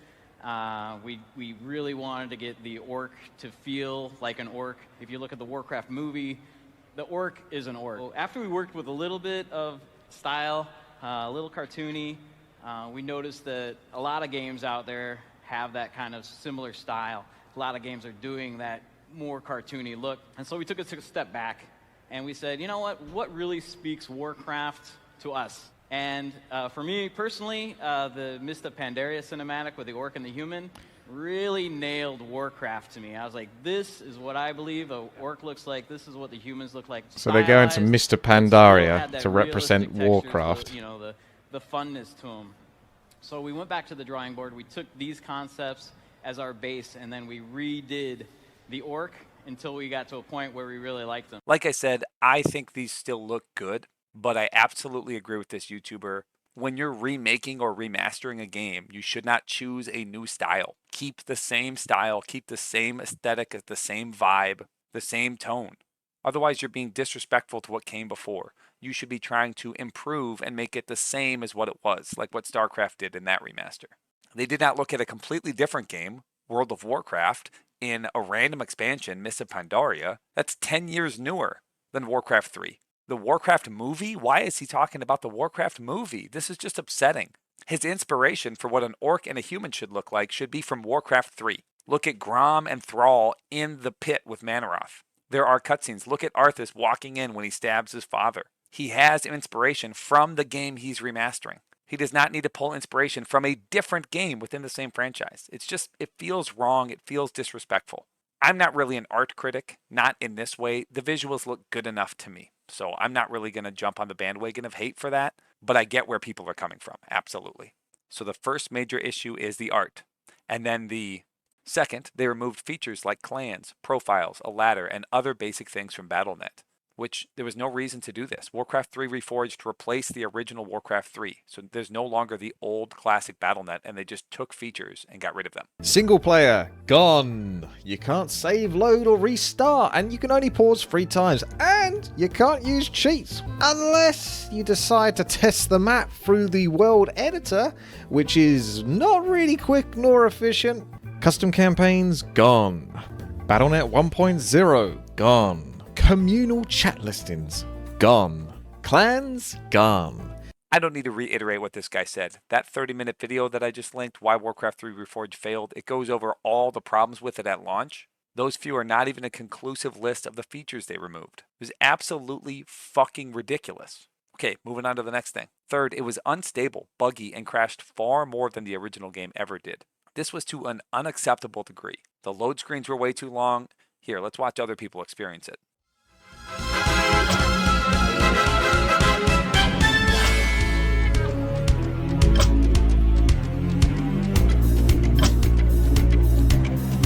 I'm a medieval man. He's focusing on the consumables. He's got the greater healing already. Now taking the second one, Wand of Mana. Stealing. I have a desync. You too? Yeah, we have a desync. Okay.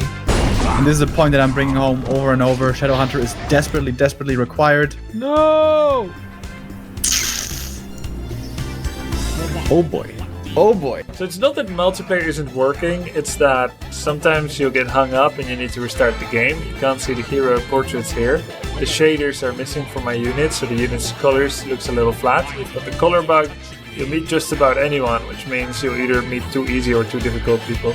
Last, and probably the worst, is you're no longer able to play the original game on Battle.net. The original game is gone, and it has simply been replaced with an inferior product. All of this combined led it to have the worst Metacritic review score of any game ever at the time that it came out. Unlike Starcraft I Remastered, they didn't just take the graphics and make them a little bit better and add a few quality of life features. They way overpromised, and then they somehow gave us less than what Warcraft 3 originally had.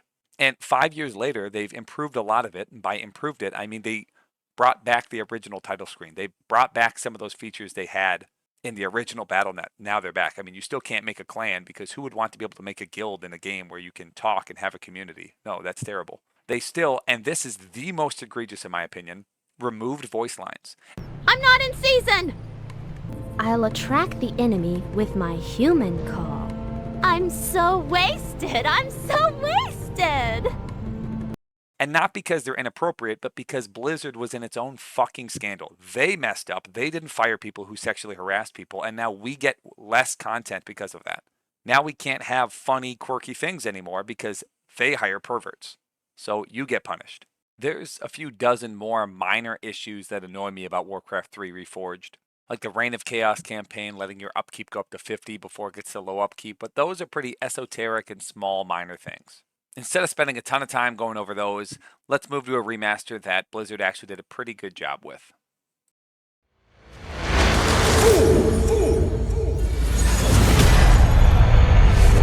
You have just ensured the doom of this world.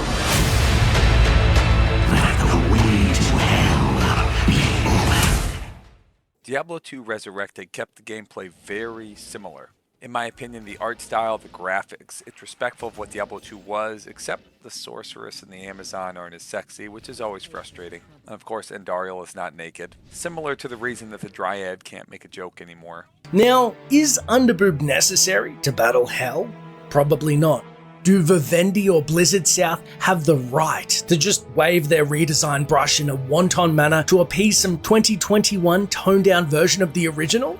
Hell no. But unlike Warcraft 3 Reforged, all of the basics of Diablo 2 are still there. In fact, the single-player version is much better because now you have a stash that is shared between multiple characters. In the original Diablo 2 game, if I played one character on single-player, it could never share any loot with other single-player characters. Now, due to this stash change, it can. You pick up gold just by walking over it. It's just some small quality of life features that make the game better. On top of that, Blizzard has been adding in rune words slowly over many years, but minor patches that make the game a little bit more interesting and some minor balance patches. This is what remasters should look like. Now, it's still not perfect. The Amazon should not look like that. They should not do that. It's disrespectful. And loading screens on a remaster should be faster. The game should run crisper. I know OpenMW for Morrowind is not a remaster, but this is a third-party program that you can run with Morrowind, The Elder Scrolls 3. And I use this when I'm playing that game from 2002. So that game is only a little bit newer than Diablo 2, yet when I run OpenMW, my load times are milliseconds. They're instant. The purpose of that is to clean out the bugs to make my experience crisper and better. It's not about changing Morrowind, it's actually about keeping it the same game but making it a better remastered experience. I wish this was the goal of all remasters, but of course to make money they want to make it look the best they can, so they ramp up the performance issues to make it look pretty. I think it should always be a heavy focus on fixing bugs, fixing issues, ironing out the kinks, and just making it a smoother, better experience with maybe a few quality of life updates. This game sold about 5 million copies, which made money, but compared to some of the other games they've made, it really is not a big deal. And it's nothing compared to the phone games that they made. And that brings us to, well, Diablo's smashing success. Is there any plans to make this playable on PC, or is this strictly mobile forever? Are there any? The current plan is to be on mobile, both Android and iOS. We don't have any plans at the moment to do PC. Do you guys not have phones? Yeah, you guys all have phones, got a phone. right? You can play on your tablet too. This is a second Blizzard game that I won't have any personal footage of because I just haven't played it. I don't really know what to say about this one. It came out in 2022. Tons of people were hyped for Diablo IV, and instead Blizzard announced a phone game. It ended up being released on PC. I guess I could play it someday, but I don't really have any interest. Tons of other YouTubers have done videos about the pay-to-win mechanics, calling it Diablo Immortal because of its monetization schemes. But honestly, this made way more money than Diablo II Resurrected, and it even competes with how much money Diablo IV made. It is stupid how easy it is to make a bad phone game that nobody should play, and they just make stupid amounts of money. They are all scams by default. They are the worst monetization practices. And honestly, I do like older games, and I do like bitching about newer games, but in regards to phone games, the older gamers are right. These are scams. They are slop. Stop giving them your money. I'm not going to talk about any of the mechanics because I don't know anything about this game, and you shouldn't either. And if you do, don't shame yourself, but just never do it again. Learn from your mistakes. There's only 2 more real games to talk about, and this is the most recent Diablo game, coming up next.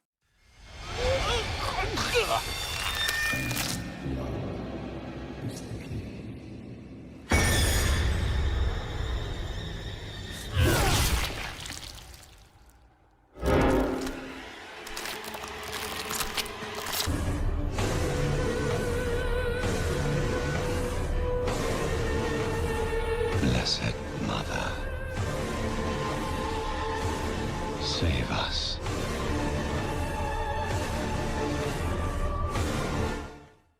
When I saw that trailer, I thought Diablo was back. Blizzard is back. That was dark. That was cool. Diablo's going to be really cool now. There's not going to be unicorns and ponies. And whoever made this game doesn't hate Diablo the same way Jay Wilson did. They are going to try and build upon the systems from the first 2 games. Well, I found a lot less interviews from developers that gave much insight into what they were thinking. Jay Wilson, for all his faults, at least he was willing to talk a lot, even if sometimes he put his foot in his mouth. Diablo IV, I think overall is an okay game, but it has a lot of problems that can fall into one of these 4 categories. 1, the itemization, which is arguably the most important aspect of an ARPG. It's open world, which ties into its level scaling, and the fact that it is live service. The game changes way too quickly. And lastly, the way it breaks up gameplay and tells stories is just completely different than it was in the first 2 games. Come, sit. I think better when I'm working.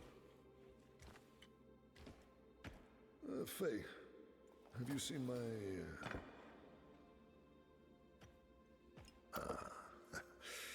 This is my daughter, Fayira.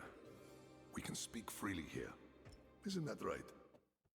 And we'll dive into each aspect. I could talk about the itemization in Diablo IV for an entire hour. That could be its own video. For the purpose of this video, though, I think this image here really highlights what was wrong at launch, and it's not much better now. There's just way too many conditional affixes. There was a meme about increasing your damage on Tuesdays, because that's what it feels like this gear does. It made it uninteresting and unfun. There's other problems with the itemization and the way gold works, but really this is the main issue. As a casual player, this is just way too much and it's incredibly daunting. Next, you have the open world, and the open world sucks because it leads to level scaling. Level scaling doesn't really work in an ARPG like this. As you gain levels now, if you grind and just gain levels, your character gets weaker relative to the world around you. So actually lowering the difficulty, not gaining levels, increasing your equipment, increasing your gems, tempering your gear, adding affixes to everything, and spending time to just increase your player power at your current level, that will make your character feel more powerful. Then you'll go out, gain some levels, do some more quests, and that will make you feel weaker again. It's an awful feeling. Also, the open world is too big. It makes it feel hollow. There's so many towns. I don't remember any of the characters. I could name every blacksmith in every town in Diablo II. Charsi, Farah, Hratli, Halbu, Larzuk. There's only 5 of them. In Diablo I, there was just Griswold. In Diablo III, I remember Hadrig. In Diablo IV, no one has a name. They're all nameless. It's Blacksmith. And this is a quick side topic, but most of the enemies I fought when I was recently playing were humans, which just feels really weird for a Diablo game. This guy stabs you, and spoiler alert, Seriously, pause the video and skip 30 seconds ahead if you really, really care about the story of the expansion in Diablo IV. But this human, not a demon, stabs you in a cutscene and almost kills you. And the cutscene lasts for minutes. Like, there's such long cutscenes. It wastes so much of your time. I cannot believe this is in the game. You bastard.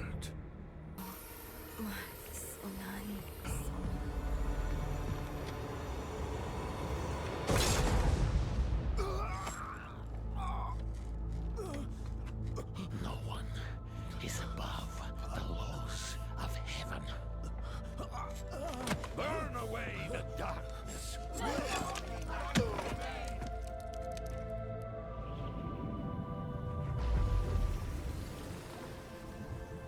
So you almost die from a guy who's a holy warrior serving heaven because, we like Reddit, so the church has to be evil, because you're simping over a girl. I mean, that's really the vibe I get here. But don't worry, you'll get saved Deus Ex Machina, because why not?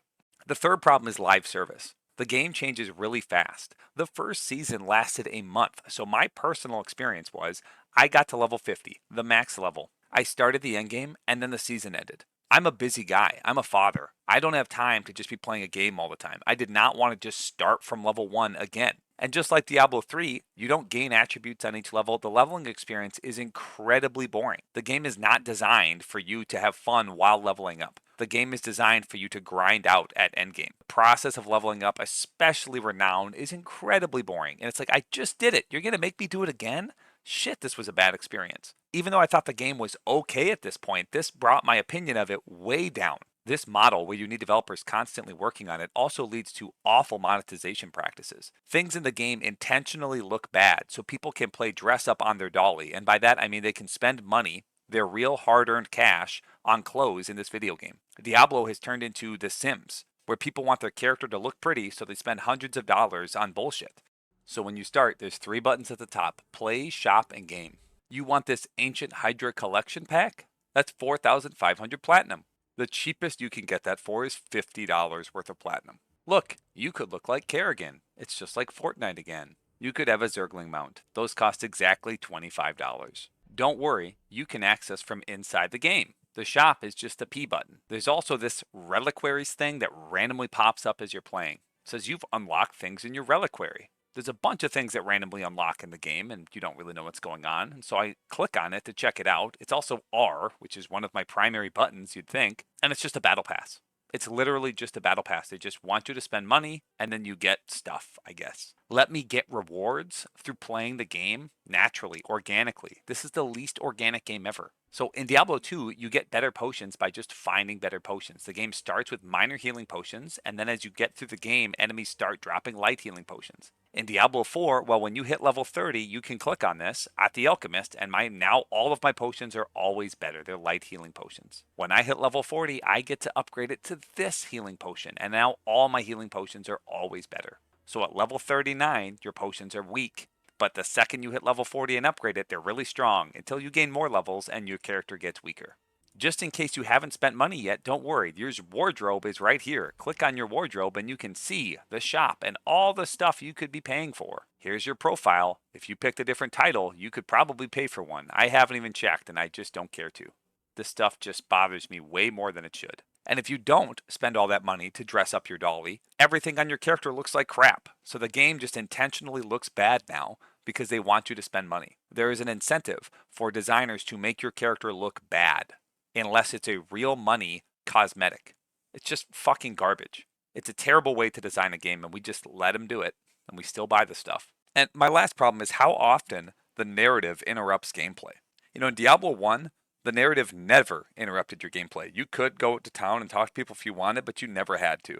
Diablo 2 was pretty much the same. There was a cutscene in between each act. Now it's like, okay, you got to listen to this guy talk. He's going to open the door for you. You got to listen to this guy talk. There's more exposition, more dialogue, more dialogue, more dialogue. There is constant yapping. You always have a companion. They're always following you around. They're always talking. This is Diablo. I don't want to just always be chatting with someone. It's like the people who designed the game just had a lot to say and they wanted you to hear it. It's just garbage. I don't want all this yapping. I feel like I need to write a book called The Art of Silence. If you talk all the time and there is constant dialogue, your voice becomes background noise to people. You need to use either visual or gameplay methods to deliver exposition, to deliver lore, to deliver story. Only when that is not possible should you just use dialogue. That makes the dialogue way more impactful. Anyone who has ever given a presentation or had to teach, for example, knows the power of just visual cues. Children in particular are awful with this. If you just talk and talk and talk, they will just always hear your voice as background noise and never listen to you. The best teachers I've ever observed don't say anything for the first few minutes of class, and the students just know what to do. Maybe there's reminders on the board, but they have routines. The students come in, they do what they're supposed to. If someone's misbehaving, the teacher goes and talks to them one-on-one and redirects them. The students don't need to hear, "Timmy, knock it off," because then the teacher's voice just becomes this background noise. Then, when the teacher's finally in the front of the room and talking, they shut up and they go, "Oh, he's talking right now. He doesn't normally do that. I bet it's something interesting." The writers of Diablo IV would do a lot to learn from that. This writing isn't bad. The dialogue isn't bad. It's just constant. And so I just zone it out. I can't even listen. Maybe I'm stupid. Maybe it's something wrong with me. But this story would be told so much better if they just stopped talking so much. In Diablo 1, if I came across a lore book, I always read the whole thing or listened to the whole thing because they were awesome. And there just wasn't much dialogue outside of it, so it was exciting. And so, locked beyond the gateway of blood and past the hall of fire, valor awaits for the hero of light to awaken. Okay, enough yapping about this. Really, I think what sums up Diablo 4, here's the Metacritic score. It's actually not that bad. It's an okay game. You might even have fun playing it. It's just there's so many little things that are wrong with it, and they all add up to make it just this experience. You can skip the cutscenes. However, you still spend hours of time hitting your escape key to skip the cutscenes. Every side quest has the same boring scene. Also, every quest is a lot of walking and... I'm not going to disagree with him here. There's a lot of spots where you're just like constantly hitting the escape key to skip every little cutscene, or impossible scenes that you can't skip, like this, where you have to talk and then you just have to wait, and then they have to tell you to stand back, and then they have to speak Horagic and all that. It's like, oh my god, just let me skip everything, please. It's like 5 seconds. Yeah, but it's 5 seconds every single spot. It adds up. It gets real tiresome. And is absolutely not good enough to pull this out of the slop era. And then we transition into what came next. It's like, oh yeah, that's why this is the slop era. Monsieur, does this mean Overwatch is back?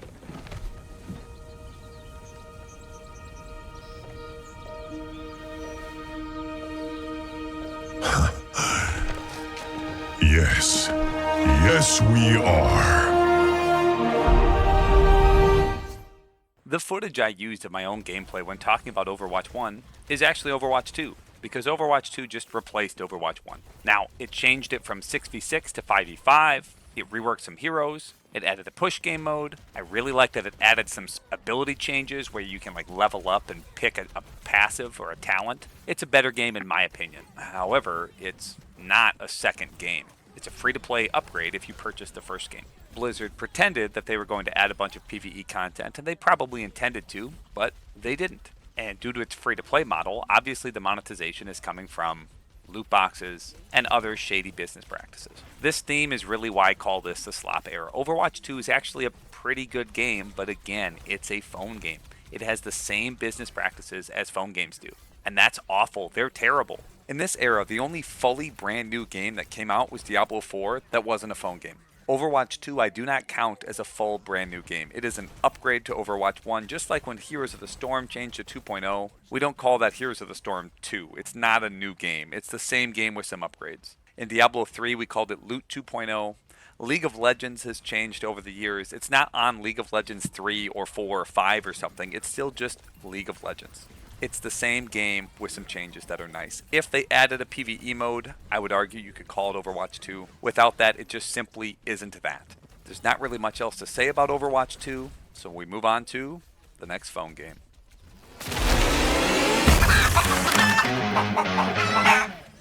Well, I have even less to say than when I talked about Diablo Immortal. Diablo Immortal made Blizzard infinite money for basically no effort. So they obviously wanted to copy Clash of Clans. It worked a little bit at the beginning, but I don't know. Maybe it's not a very good mobile game. Maybe it doesn't appeal to kids because everyone who loves Blizzard is like in their 30s and this is a game for kids. I don't know.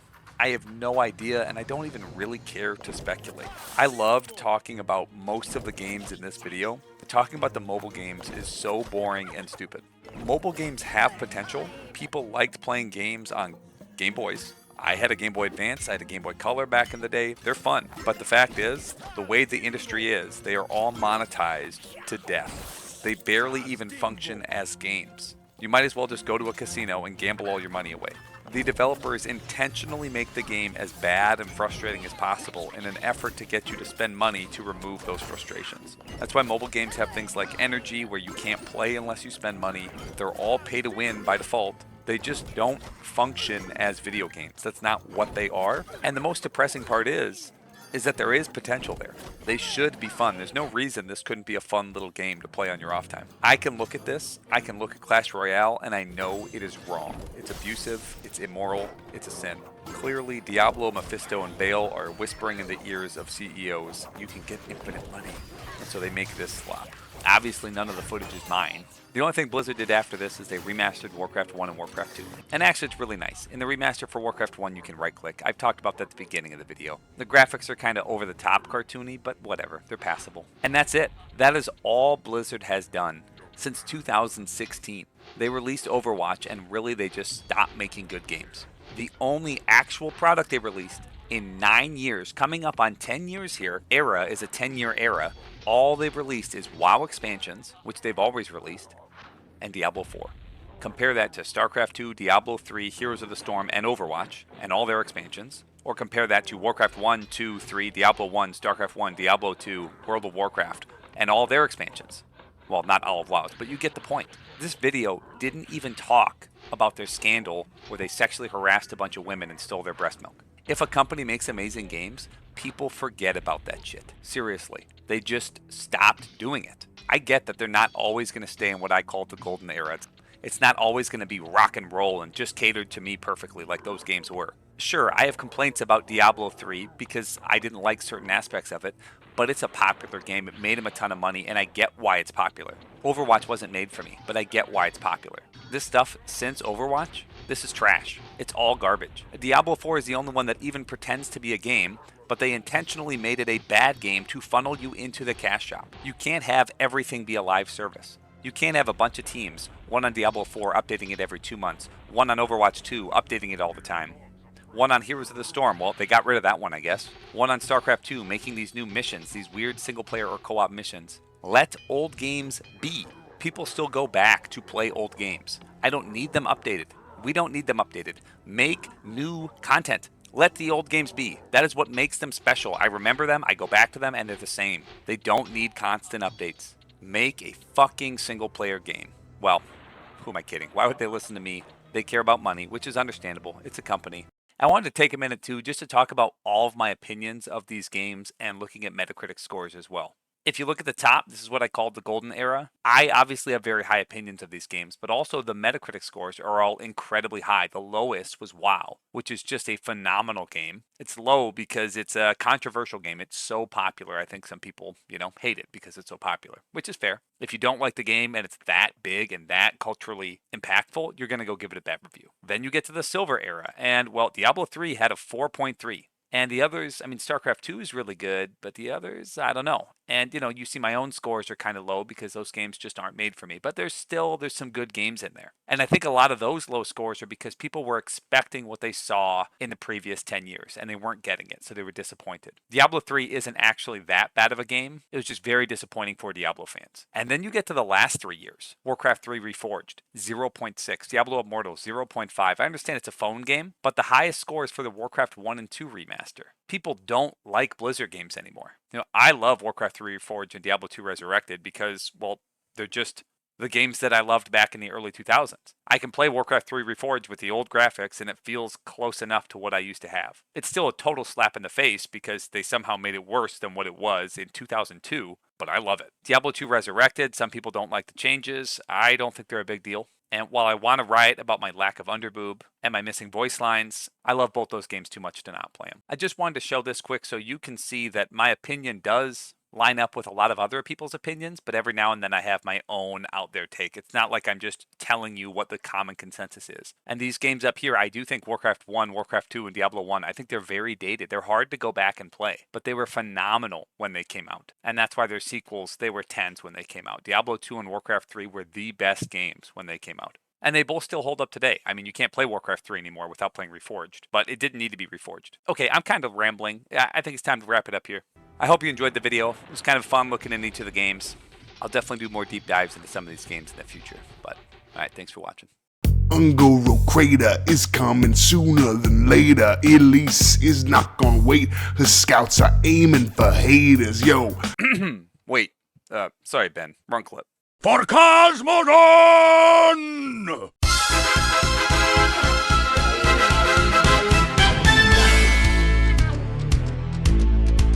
Alright, who wants some? I'm a medieval man. I have better things to do. I'm a medieval man. I'll attract the enemy with my human call. I'm so wasted! I'm so wasted! What do you want? What do you want? Storm, earth, and fire, heed my call. I hear the summons.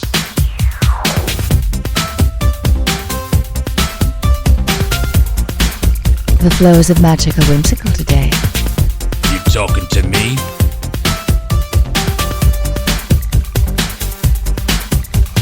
Tell me what to do!